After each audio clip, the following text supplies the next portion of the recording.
Hi everyone, it's Brian with MovingforwardBrian. I got to catch up on some videos.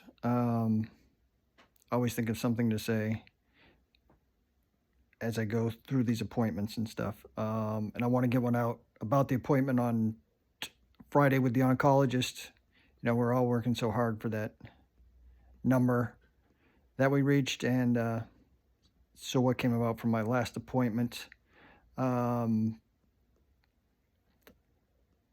who knows? I could put out 3 videos in a day if I think of stuff. I'm not worried about the algorithm. Um, so yeah, let me get to it. I've got notes. Try and keep me on track, and I'll try and not get too flustered or too opinionated. Although, what the hell? um, so yeah, let's get with Friday's appointment when we went to see the oncologist after the blood work, right? Um, Basically, what he has said before is he's like, I'm not the cancer police, so if I want to do things a certain way, that's okay. But this is what he recommends, and of course, it's standard of care, which is chemo and radiation, and then possibly surgery. But I was wrong, and if you're not looking at scans, because you're not going to get a scan every time you go, that would be cost prohibitive. Then you got to be paying attention to the blood work, right? And the only number they could be watching now, because they know I have cancer, is that CEA number. He wasn't concerned either way. And I was trying to point out to him that um,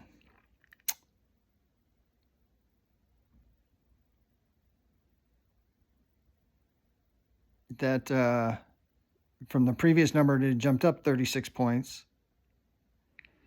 And now it had dropped 4 points. And he looked at it and said, "Oh, that's the same number." And I'm like, "Yeah, but I was afraid it was going to go up to 100." And if they measured the number with a decimal point, you can't really convince me that it's the same number when it's dropped 4 points. Whatever. um, so we're really not going to get anywhere out of this appointment. He didn't say, "Oh, well, that's great. Keep doing what you're doing," or whatever. But he knows I'm wanted to do that a certain way, do things my way. Um, so he's like, "Well, okay, let's just reschedule your next appointment. We'll get blood work done, and then that would be the 3-month mark. So we will go ahead and do new scans." And I'm excited to, but nervous to see new scans. I'm going to push hard this month. And so Dawn had asked about, stuff I was doing, and or wanted to do. And he said, "Oh, there's typical type of answer, believe me, when you're stuck in your dogma theology of how this is how you do it." He's like, "Oh, well, nothing proves it. There's anecdotal stories." And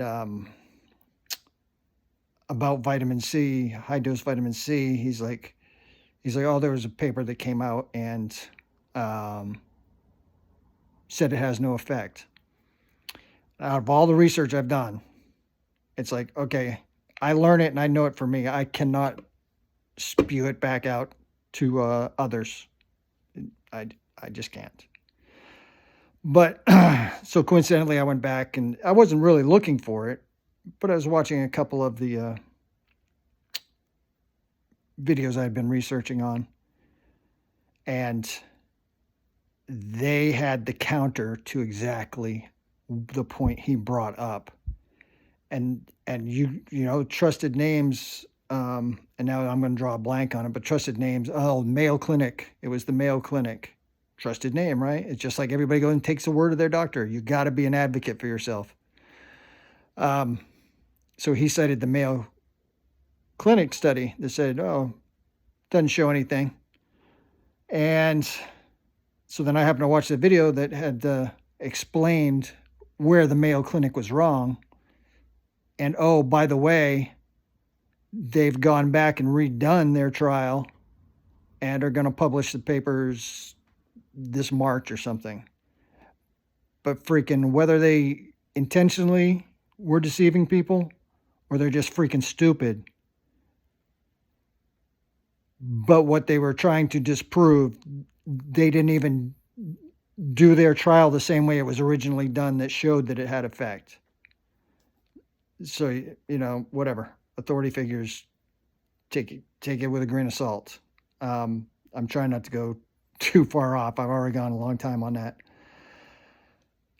So after explaining that to Dawn, and then even showing her a 3 or 5 minute clip from that video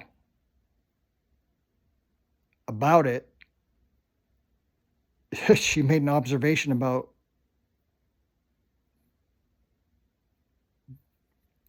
oncologists, basically, and she said, "Well, why doesn't he pay attention to this research and stuff?" And like I've said before, unfortunately, they are busy, and that sucks. Oncologists are busy, and that sucks. To the point that, if you didn't know, but over 1,600 people a day die in this country from cancer. But she said, so why? And I said, he read a certain paper. He believed it. He didn't look any further. But they can't keep up, or they choose not to keep up with whatever. And she said, well, then he's not a cancer doctor. He's a chemo doctor. Because you come in and he just says, here, take chemo, take radiation. He's not looking to do anything more than that. And the fact that we're probably annoying him because we're still going in to get the blood work and the scans. And hopefully keep getting better.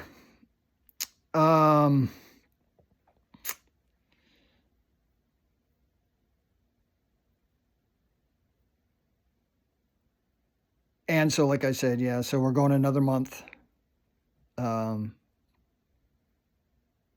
Because I hit that number. So at the end of the month, we'll get more blood and new scans. And like I said, that's what I want to see. I'd like to see something in there, or something not there, I should say. And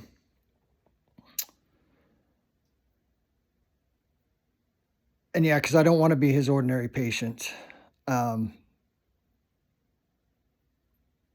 And I'm not being his ordinary patient, the one that comes in. I'm sure that very few, if any, are doing what I'm doing, trying to take action, and it looks like it's working to a certain extent. I'm not following along in line to the standard of care as long as possible.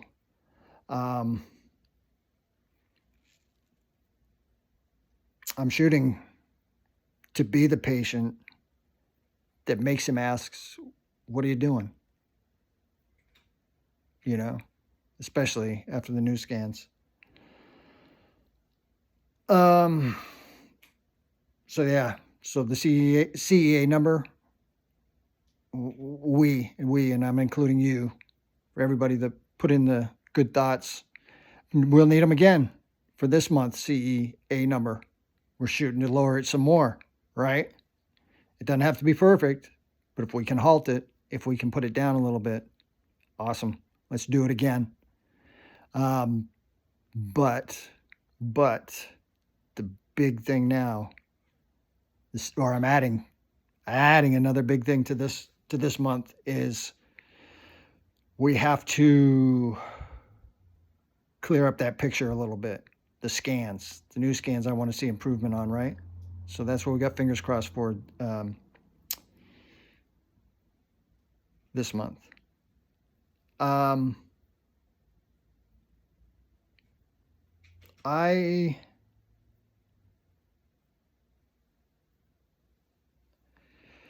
haven't mentioned it because it really wasn't brought up.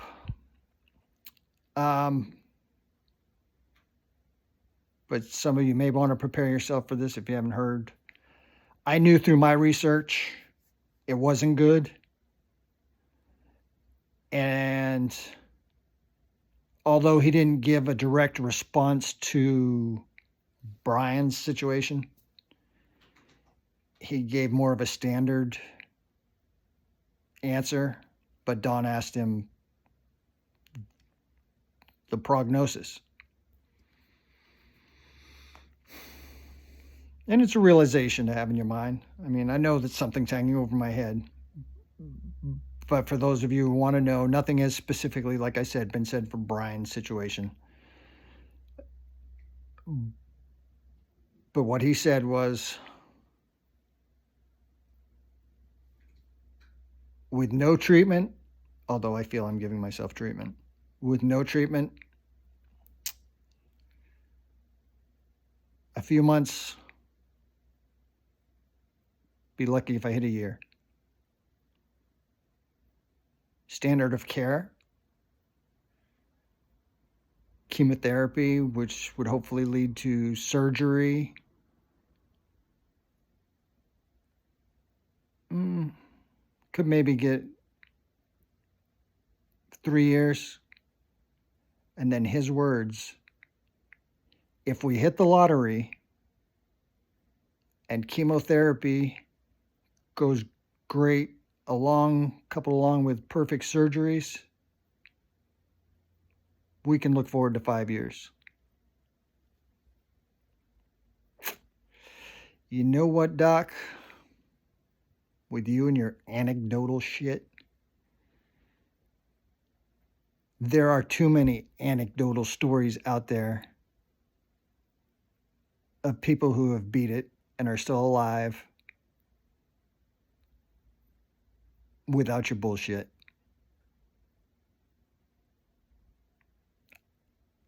I want to make him question what I'm doing. Appreciate all your support. We're moving forward. I'll see you later. Bye.